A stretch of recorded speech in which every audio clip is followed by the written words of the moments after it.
Come tutta la regione Veneto, anche Chioggia è coinvolta nella maratona di lettura che si svolge nell'ambito del Veneto Legge. Filo conduttore di quest'anno Marco Polo, Eleonora Duse, Giacomo Matteotti, la lettura di viaggio e quella di sport.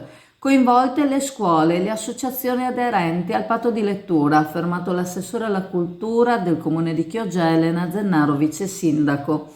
Si tratta di una staffetta che partirà dagli studenti che animeranno alcuni angoli suggestivi della città.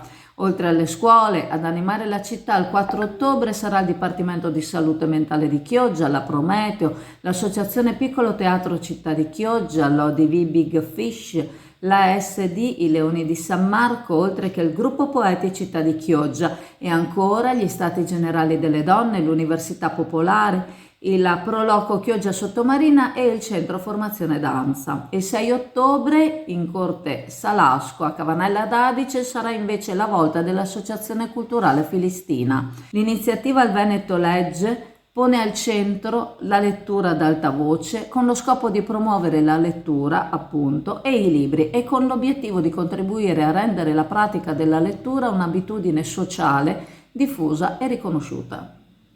Buongiorno, sono Roberto Pincerato, presidente di IODA, il tuo consulente assicurativo.